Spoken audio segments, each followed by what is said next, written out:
Shalom Bapak Ibu Saudara yang dikasih di dalam Tuhan Yesus Kristus. Jumpa lagi di dalam channel Efata yang berusaha untuk mengungkapkan kebenaran firman Tuhan, sehingga kebenaran firman Tuhan boleh menjadi semakin nyata bagi kita, dan kita boleh semakin diteguhkan dan dikuatkan iman kepercayaan kita di dalam pengiringan kita kepada Tuhan Yesus. Dan kita yang belum percaya, biarlah hari ini kita boleh mengambil keputusan, saya mau percaya kepada Yesus Kristus, saya mau menerima Dia sebagai Tuhan dan Juru Selamat, karena saya tahu bahwa saya tidak bisa diselamatkan dari perbuatan saya, dari amal ibadah saya. Hanya oleh darah Yesus saudara bisa diselamatkan. Pada konten saya hari ini, saya ingin menyampaikan satu topik yang menarik. Orang Kristen punya roh yang sangat berkuasa. Firman Tuhan katakan, tidak tahukah kamu bahwa roh yang ada di dalam diri kamu lebih besar daripada roh-roh apapun yang ada di dalam dunia ini. Roh apapun yang ada di dalam dunia ini tunduk kepada Roh Kudus, karena Roh Kudus adalah roh Allah itu sendiri. Roh Kudus adalah roh yang maha kuasa, dan Roh Kudus ini ada di dalam diri saudara dan saya. Pada waktu kita percaya kepada Yesus Kristus, pada waktu kita membuka hati kita, menerima Dia sebagai Tuhan dan Juru Selamat di dalam hidup kita, maka Roh Kudus diberikan kepada kita sebagai materai bahwa kita telah diselamatkan. Dan orang yang memiliki Roh Kudus di dalam hidupnya, maka dia telah dilahir barukan. Firman Tuhan di dalam Yohanes pasal yang ketiga, ayat yang ketiga sampai ayat yang kelima, ini adalah percakapan antara Tuhan Yesus dengan seorang ahli Taurat yang bernama Nikodemus. Ya, Nikodemus seorang yang meneliti Taurat Tuhan, tetapi dia belum dilahir barukan, dia tidak mengerti konsep tentang lahir baru. Tuhan Yesus berkata di dalam Yohanes 3 ayat 3 sampai ayat yang kelima, Yesus menjawab katanya, aku berkata kepadamu, sesungguhnya jika seorang tidak dilahirkan kembali, ia tidak dapat melihat kerajaan Allah. Kata Nikodemus kepadanya, bagaimana mungkin seseorang dilahirkan kalau ia sudah tua? Dapatkah ia masuk kembali ke dalam rahim ibunya dan dilahirkan lagi? Jawab Yesus, aku berkata kepadamu, sesungguhnya jika seorang tidak dilahirkan dari air dan roh, ia tidak dapat masuk ke dalam kerajaan Allah. Dan Roh Kuduslah yang dapat melahir barukan seseorang, sehingga kita meninggalkan cara hidup kita yang lama dan kita memulai hidup yang baru bersama dengan Yesus Kristus. Dan inilah pekerjaan daripada Roh Kudus yang ada di dalam diri saudara dan saya pada waktu kita percaya menerima Dia sebagai Tuhan dan Juru Selamat. Kedua, ya, Roh Kudus yang ada di dalam diri kita yang menginsafkan kita akan dosa, menginsafkan kita akan penghakiman, dan menginsafkan kita akan kebenaran. Di dalam Injil Yohanes pasal 16 ayat 8, 9, 10, dan 11 firman Tuhan berkata demikian. Dan kalau ia datang, yaitu Roh Kudus, ya, Parakletos, ya, ia akan menginsafkan dunia akan dosa, akan kebenaran dan penghakiman. Akan dosa karena mereka tetap tidak percaya kepadaku, Yesus Kristus. Akan kebenaran karena aku pergi kepada Bapa, Yesus pergi kepada Bapa, dan kamu tidak melihat aku lagi. Dan akan penghakiman karena penguasa dunia ini telah dihukum.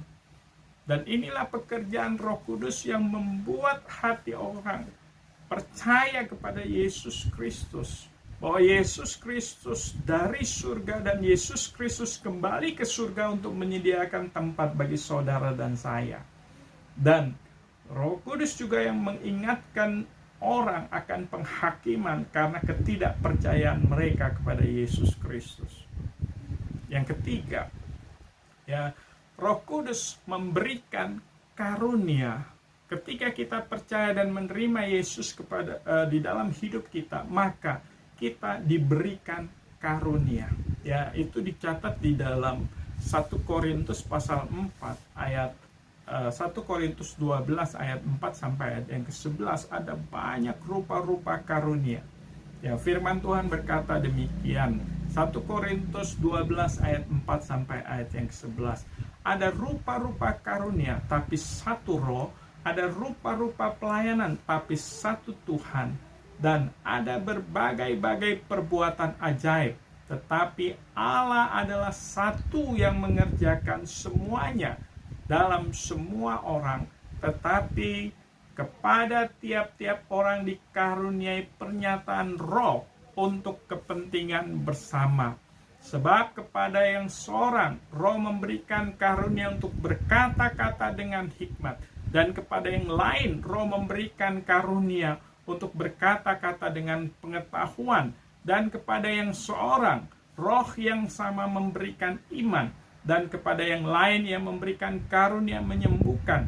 Kepada yang seorang roh memberikan karunia, memberikan kuasa untuk mengadakan mujizat, dan kepada yang lain yang memberikan karunia untuk bernubuat, dan kepada yang lain lagi yang memberikan karunia untuk membedakan bermacam-macam roh, dan kepada yang seorang yang memberikan karunia untuk berkata-kata dalam bahasa roh, dan kepada yang lain yang memberikan karunia untuk menafsirkan bahasa roh itu.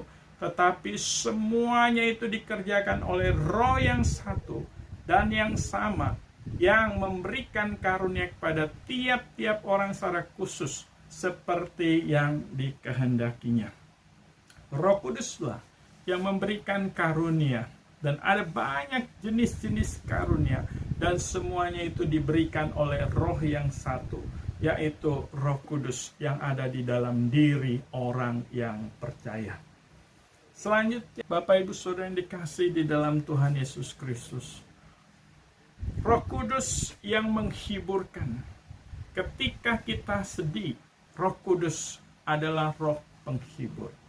Di dalam Injil Yohanes pasal 16 ayat yang ke-7, firman Tuhan berkata, "Namun benar yang kukatakan ini kepadamu adalah lebih berguna bagi kamu jika aku pergi. Sebab jika aku tidak pergi, penghibur itu tidak akan datang kepadamu. Tapi jika aku pergi, aku akan mengutus roh penghibur, yaitu Roh Kudus, kepadamu."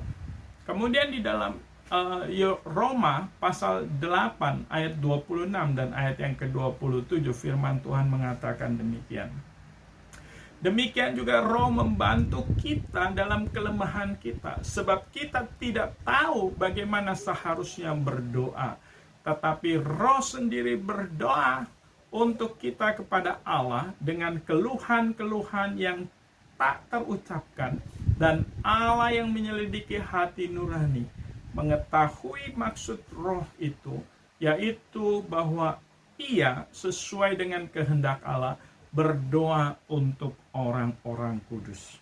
Roh Kudus yang menolong kita ketika kita tidak mampu lagi berdoa, hanya bahasa tetesan air mata. Roh yang berdoa bagi kita pada Bapa, dan Bapa yang menyelidiki hati nurani akan memberikan penghiburan dan kekuatan. Roh Kudus yang menghibur kita dikala kita sedih. Roh Kudus yang menolong kita pada waktu kita bergumul. Pada waktu kehidupan kita tidak ada jalan, Roh Kudus yang membuka jalan bagi kehidupan saudara dan saya. Roh Kudus yang menguatkan kita pada waktu kita lemah. Roh Kudus yang memberikan kepada kita damai sejahtera dan sukacita di dalam kehidupan kita, sekalipun ada banyak tantangan, persoalan, pergumulan di dalam hidup kita, ada sukacita dan damai sejahtera yang daripada Allah.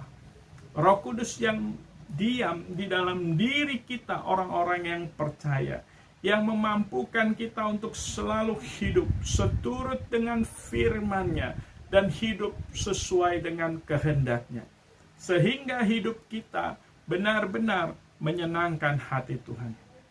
Bapak Ibu Saudara yang dikasihi di dalam Tuhan Yesus Kristus, maukah kita pada hari ini memiliki roh yang sangat berkuasa, yaitu Roh Kudus di dalam hidup saudara dan saya? Maka saya tantang Bapak Ibu Saudara yang dikasih dalam Tuhan Yesus Kristus, hari ini bukalah hatimu dan terimalah Yesus sebagai Tuhan dan Juru Selamat di dalam hidupmu. Maka engkau akan diselamatkan dan Roh Kudus diberikan. Roh yang berkuasa itu akan diberikan di dalam hidup saudara dan saya sebagai materai bahwa kita sudah diselamatkan. Dan Roh Kudus inilah yang akan melahirbarukan, yang membuat kita hidup, mampu hidup seturut dengan firman-Nya dan kehendak-Nya. Shalom. Tuhan Yesus memberkati kita semua dan sampai jumpa di dalam konten Efata berikutnya. Dan biarlah kita boleh mendukung konten ini agar terus berkembang dengan mensubscribe-nya, melike-nya, dan membagikan kepada saudara seiman lainnya. Tuhan Yesus memberkati.